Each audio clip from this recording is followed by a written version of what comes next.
দেশও ভিন্ন, ভাষাও আলাদা, বড় হয়েছেন আলাদা সংস্কৃতিতে। সব ব্যবধান এবং দূরত্ব ঘুচিয়ে প্রেমের টানে বাংলাদেশে ছুটে এসেছেন এক ফিলিপাইনের তরুণী। রচনা করেছেন ভালোবাসায় কাছে আসার অনন্য এক গল্প। আরও জানাচ্ছেন জাহিদুর রহমান।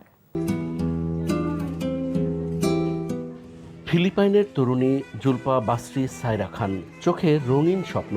টানা 5 বছরের প্রেম আর বাংলাদেশি প্রেমিকের সততায় শেষমেশ সব দূরত্ব ঘুচিয়ে বিয়েতে আবদ্ধ হয়ে নির্মাণ করেছেন ভালোবাসার এক কাব্য।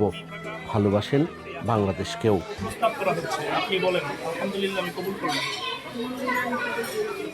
আমি তোমাকে ভালোবাসি,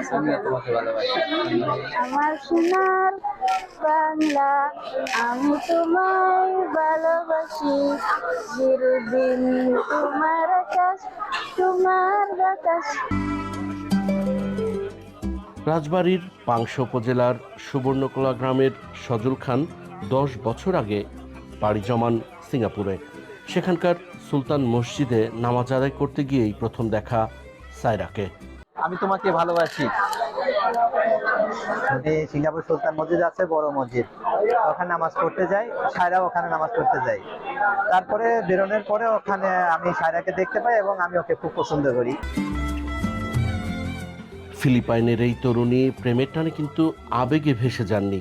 টানা 5 বছর পর্যবেক্ষণ করেছেন প্রেমিককে, দেখেছেন তার সততা এবং কর্তব্যনিষ্ঠা। এরপর নিজ পরিবারের সম্মতি নিয়েই আপন করে নিয়েছেন বাংলাদেশি যুবককে।